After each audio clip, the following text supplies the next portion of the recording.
It's a really, really powerful exercise to give you back your natural range of motion through your neck in ways that a lot of the traditional stretches that we tend to give out just don't touch. G'day, welcome back to the channel. So as someone who's out in the real world day to day, a lot of people, not just as they get older, but people in general, tend to be missing the ability to turn your head or rotate your head from side to side in both directions fully. So in today's video, I want to show you a really simple exercise, a really fast acting way to reclaim some of that neck rotation. So if you're someone who's driving a car and you're struggling to do a head check, or you're a swimmer and you can't quite turn your head to the side, or even if you're just having trouble lying on your side or on your belly trying to sleep, then it's really important that you do this exercise to try and reclaim some of that neck rotation, the head rotation, and allow you to improve how you're living your life day to day. So the first thing that we need to touch on before we get to this exercise is we need to establish a baseline of how your head and neck is moving to begin with. Obviously, this is a great thing to do to start with, so that once you do this exercise, you can quickly reassess the exact same motion again to see exactly what has changed, if anything, straight away. So the first thing we want to touch on, we're going to do some rotational movements from side to side, nothing fancy at all. But what I want you to do, whether you're in a sitting position or a standing position, is make sure that you start from a good posture. So make sure that you're up nice and tall, shoulders comfortably back. Take a video or a photo of yourself turning from side to side just to see how far you feel you can go. For me, I feel a little bit tight through here. I feel like there's some muscular pulling. When I come around to this side, I feel like there's a little bit more jamming up that goes on. So there is differences in terms of what you feel may be restricting you. If it does get a bit jammed up and stuck, that may suggest that some of the joints aren't moving really well. If you feel like there's some muscular tightness or some really strong pulling, then obviously the muscles might be one of the limiting factors in that moment. So all we need you to do for this exercise is we're going to take a ball. You can use two balls in the form of a peanut if you want to. You can tape it together.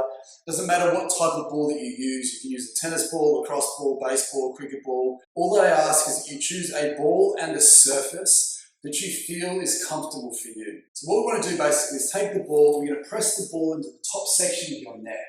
Now the reason for this is that the main amount of rotation that comes from your head and neck when you move comes from the top section of your neck. So we want to make sure that we're looking for any of those restrictions, take them away so you can reclaim that normality. So what we're going to do to start with, we'll place the ball right in the middle of your neck, right up the top, right underneath the base of your skull.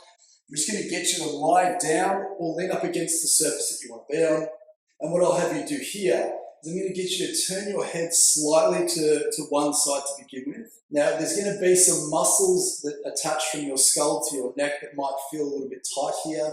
Take note of that. We also want to gently sink into the joints underneath all of this. If you're not sure where you need to be specifically, if you compare that spot to the exact same spot on the other side, you'll find that one side will feel a little bit more tight, a little bit denser, a little bit stiffer, a little bit tighter, possibly a little bit more tender, but we don't want to use that as our symptom of interest. We want to get a sense of how things are moving, because remember, you may not necessarily be experiencing neck pain when you move side to side.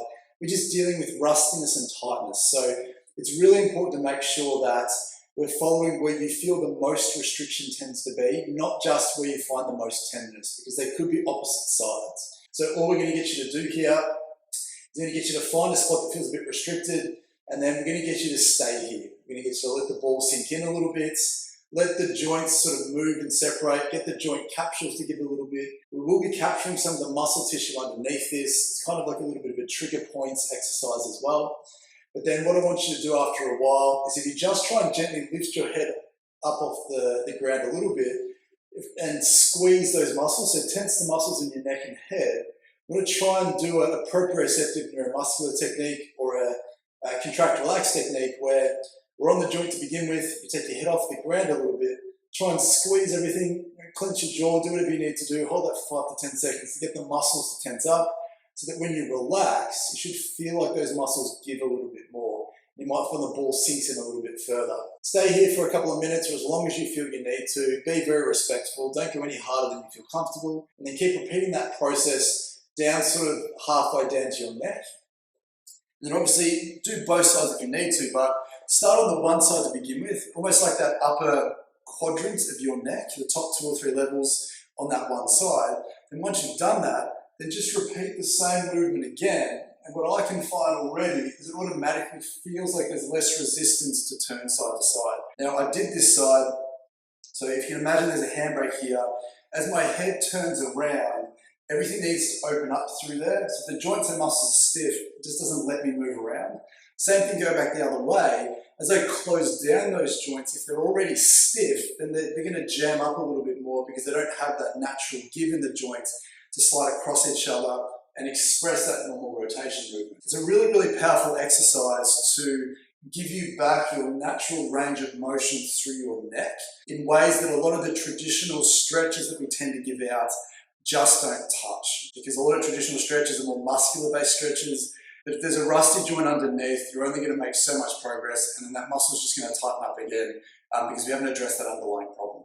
Now, the other thing to note while we're doing this is these sections of your neck, the top sections of your neck that are often the stiffest that are affecting your ability to rotate, can also refer pain to your head and ears and jaw as well, to your face essentially. So if you're someone who starts to feel a little bit lightheaded, a little bit dizzy, if you've been having headaches or you get headaches, you start to feel them. If you get ringing in your ears and you suddenly feel like that goes away, jaw pain starts to change, sinus dysfunction, blocked noses, all these other things which we can often dissociate as separate issues. If you start to remove some of those stiff handbrakes in your upper neck and you start to see some of those other symptoms start to regress as well, I just wanted to point out that that may not be a coincidence. There might be some other things around that that start to improve that you didn't necessarily bargain for when you started to do this exercise. So please let me know in the comments down below that when you're doing this exercise, do you notice something else happening as well? If you do, then again, that may be linked to what you're doing.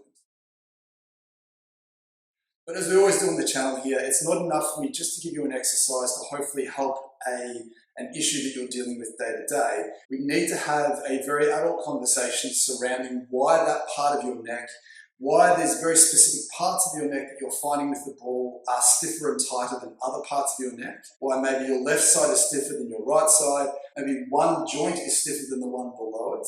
We know the body's designed to function normally if given the chance. If something has become dysfunctional, we have to figure out what that is. And based on my experiences over the years and what I've sort of uncovered talking with patients day to day, there's always one thing that stands out to be the biggest cause of a lot of this hidden dysfunction that robs us of day-to-day basic function. And you probably know what it is, but it's the postures and the shapes that we get into.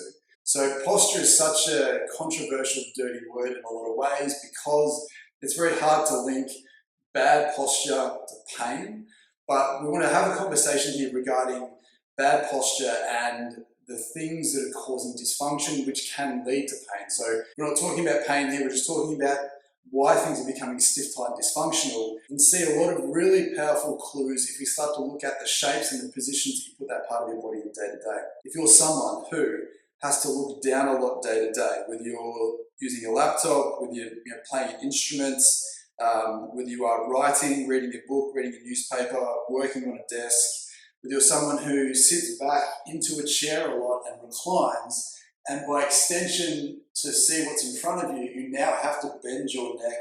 So not that you're sitting looking down, but because you're leaning backwards, you're relatively looking down because you're creating a hinge to your neck by being in that position.